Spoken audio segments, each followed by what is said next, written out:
여러분 안녕하십니까? 포항 MBC 뉴스입니다. 오늘 오전까지 경북 동해안 곳곳에 빗방울이 떨어지겠습니다. 종일 흐리겠지만 낮 기온은 31도까지 오르며 덥고 습한 날씨가 이어지겠습니다. 조주경 기상캐스터입니다. 북쪽에서 건조한 공기가 들어오면서 비구름이 다가왔습니다. 오늘 오전까지 곳곳에는 빗방울이 떨어지겠습니다. 우산 하나 챙겨 나오시는 게 좋겠습니다. 한편 비가 와도 낮 기온은 30도 이상 오르겠습니다. 경북 동해안 대부분 지역에 폭염주의보가 내려져 있습니다. 오늘 하늘은 흐리겠지만 해가 쨍쨍하진 않아서 습도가 높아 더위 불쾌감이 크겠습니다. 다음은 자세한 지역별 날씨입니다. 오늘 경북 동해안의 하늘은 흐리겠고 오전까지는 비가 내리겠습니다. 낮 최고 기온은 29도에서 31도까지 오르겠습니다. 울릉도와 독도는 구름의 양이 많겠습니다. 낮 최고 기온은 울릉도 30도, 독도 28도입니다. 동해상에서는 종일 비가 오락가락하겠습니다. 바다의 물결은 동해 전해상에서 4m까지 일겠습니다. 우리 지역은 토요일까지 비가 오락가락하겠고요. 다음 주 수요일과 목요일 사이 또다시 비 소식이 들어 있습니다. 날씨였습니다. 정부는 실질적으로 지진 피해를 100%를 지원하는 내용의 지진특별법 시행령 개정안을 최종 확정했지만 현장에서는 현실과 동떨어진 피해 구제라며 반발하고 있습니다. 어떤 부분에 문제가 있고 왜 주민들의 불만이 더 커지고 있는지 이규설 기자가 지진 피해 주민들의 이야기 들어봤습니다. 112로 지진의 진앙지이자 피해가 가장 컸던 포항 흥해읍 주민들을 읍사무소에서 만났습니다. 주민들은 정부가 확정한 시행령 개정안이 현실을 제대로 반영하지 못하고 있다고 입을 모읍니다. 지진으로 건물이 심하게 부서져 주민 상당수가 대피소 생활을 해야 했던 흥해의 한 아파트. 지진 때 건물이 뒤틀리면서 비만 오면 지붕과 복도에서 물이 줄줄 새지만 아파트 공용시설에 대한 보상 한도는 1억 원에 불과합니다. 저희 같은 경우에는 아파트가 4동이 있는데 공용 부분이 엄청 파손이 됐어요. 20억 이상이 나온다고 손해사장님이 그렇게 진단을 했는데 공용 부분에 대한 언급도 없어요. 그러면 이제 저희 아파트는 어떻게 되나. 지금 지진은 3년 전에 일어났지만 피해는 계속 이어져요. 모르는 분들은 또 지진 타령이다라고 얘기를 해요. 그 얘기 들을 때마다 가슴이 무너지는 것 같아요. 지진 직후에 흥해읍의 한 아파트를 촬영한 화면입니다. 무너지고 갈라지고 도저히 그냥을 살 수 없는 상황이어서 목돈을 들여 수리했지만 시행령을 살펴보면 본인이 피해 사실을 입증하지 못하면 보상받기가 어렵습니다. 증명하라는 증거 사진, 세금 계산서, 그게 이 70, 80대 주류로 사시는 아파트에는 거의 현실적이지 않아요. 아이고 이 사람아 그런 게 어딨노. 사진 난 찍을 줄 모른다. 아이고 그 현금 줬지. 이체 나 그런 거 할 줄 모른다가 70, 80%인데 이거 사실 그림이 떡인 것 같아요. 심각한 지진 트라우마로 3년째 신경안정제와 수면제를 복용하고 있는 한 주민은 본인이 부담한 치료비만 보상한다는 정부의 결정에 흥분을 감추지 못합니다. 저 같은 경우는 이것 때문에 약도 처방받고 직장 생활도 못하고 앞으로 치료가 언제 끝날지도 모르고 그런데 지금 아무것도 피해 구제 지원이 안 된다는 부분들은 진짜 이건 너무한 거죠, 진짜 이거는. 이처럼 현장에선 지진특별법 시행령에 대한 불만이 쏟아지고 있지만 현 상황에선 개별 소송을 통해 피해를 보상받는 것 이외에 뾰족한 방법이 없습니다. 시행령을 만들면서 우리 현실을 너무 모른다는 거예요. 이 몇몇 상황이 전혀 예측 못한 상황들은 별도로 만들어서 구제할 수 있는 부분이 돼야 되는데 실질적인 피해 구제가 우리 피해민들한테는 와닿지 않는 부분들이 사실 많이 있습니다. 지진 피해 100% 지원. 말은 그럴싸하게 들리지만 유형별 한도가 있고 피해 증빙 절차도 까다롭습니다. 지진 피해 주민들의 고통은 여전히 계속되고 있습니다. MBC 뉴스 이규설입니다. 포항문화방송은 포항시립예술단 공무원 성폭력 의혹 사건과 관련해 잘못된 관행과 구조적 문제들을 집중 보도해왔는데요. 포항시 부시장이 어제 기자회견을 통해 이번 사건에 부적절하게 대처해온 잘못을 인정하고 재발 방지를 위해 성폭력 근절 대책위원회도 만들겠다고 약속했습니다. 박성화 기자입니다. 송경창 포항시 부시장은 먼저 이번 포항시 공무원 성폭력 문제에 대해 사건 발생 당시 피해자 보호 조치가 미흡했다며 사과했습니다.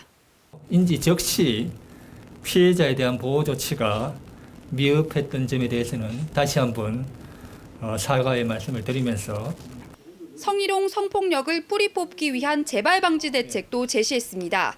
양성평등 전문가와 변호사 등 외부 전문가로 성희롱 성폭력 근절 대책위원회를 구성해 잘못된 조직 문화를 개선하겠다고 밝혔습니다.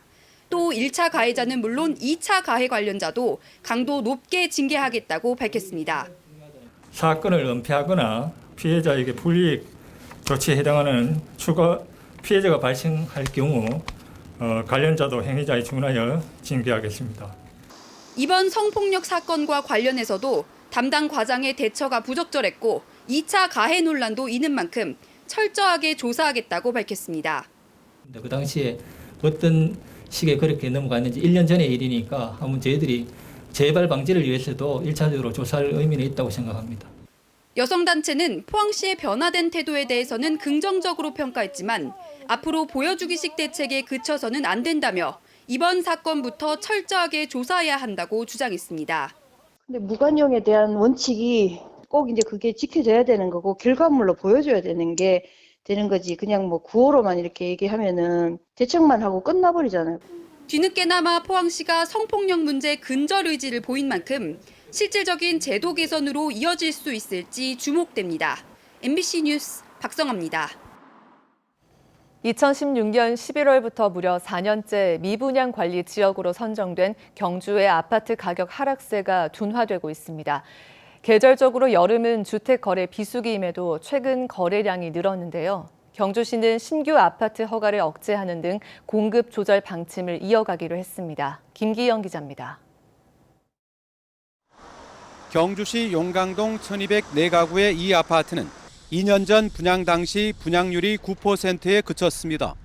지난 4월까지도 미분양 물량이 850가구, 70%에 달했지만 불과 석 달 후 7월에는 상황이 급변해 미분양이 171가구로 86%가 팔렸습니다.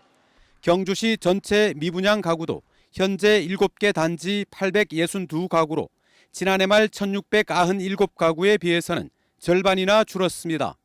미분양 물량이 소진되면서 아파트 가격 하락세도 멈췄습니다.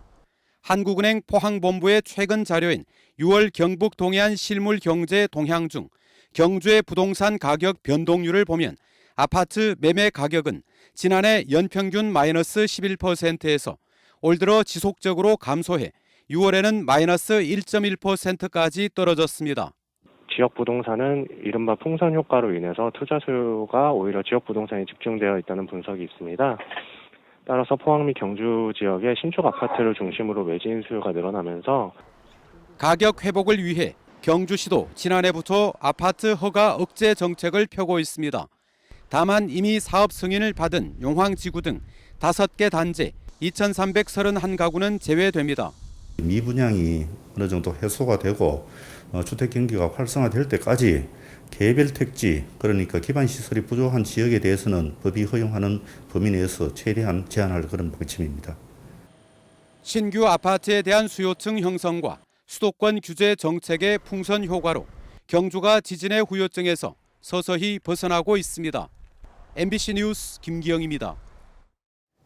이동업 경북도 의원은 도정 질문에서 형산강 중금속 오염 문제에 대한 실질적인 대책 마련을 촉구했습니다. 이 의원은 지난 2016년 형산강 하구와 그 지류인 구무천의 퇴적물과 토양의 수은 농도가 4등급으로 나타났다며 4년이 흐른 지금도 형산강 오염은 계속되고 대책은 마련되지 않고 있다고 지적했습니다. 이어 형산강 오염 물질 제거를 위해 구무천 4.5km 등 총 7.5km 구간에 오는 10월부터 60cm 깊이로 예정된 준설을 최소 1m 이상으로 변경해야 한다며 경북도의 추가 준설 예산 80억 원 편성을 요구했습니다. 대한의사협회가 의대 정원 확대 등의 반발에 2차 집단 휴진에 들어갔지만 지속적인 감소 추세를 보이고 있습니다. 경북도에 따르면 의원급 의료기관 휴진율은 1차 파업이었던 지난 14일 48.6%로 높았지만 2차 파업인 첫날인 그제 22%, 어제 14.9%로 감소세를 보여 경북 지역의 의료 공백은 그리 크지 않다고 밝혔습니다. 포항북부경찰서는 음주 운전을 한 혐의로 포항해양경찰서 소속 40대 A경사를 적발해 검찰에 송치했습니다. A경사는 지난 13일 새벽 포항시 환호동에서 혈중 알코올 농도 0.12%인 만취 상태로 차를 몰다 경찰에 적발됐는데 포항해경은 A경사를 직위 해제한 데 이어 조만간 징계위원회를 열 방침입니다. 동국대 경주 캠퍼스는 2학기 수업을 개강 후 7주간 비대면으로 운영합니다. 동국대는 전공 실습 수업은 개강 후 2주간 비대면으로 하되 2주 후에는 교수와 학생 간 협의를 통해 결정하기로 했습니다. 또 사회적 거리 두기가 1단계로 완화되면 당초 계획한 대면과 비대면 동시 수업으로 하고 3단계로 강화되면 모든 수업은 비대면으로 전환할 계획입니다. 경상북도는 노무라 입깃 해파리의 확산으로 동해안 어민들의 피해가 잇따름에 따라 해파리 구제 수매 사업을 실시합니다. 최근 동해안 해수욕장에서는 해파리 쏘임 사고가 급증했고 조업 시 어획물과 혼액돼 상품 가치 하락과 조업 지연 유발 등 피해를 발생시켰습니다. 이에 따라 경북도는 포항시 영덕군 해역에서 해파리 구제 수매 사업을 우선 실시하고 민간 모니터링 요원과 어업 지도선을 활용해 해파리 확산 경로도 모니터링할 방침입니다. 이상으로 포항 MBC 뉴스를 마칩니다. 여러분 고맙습니다.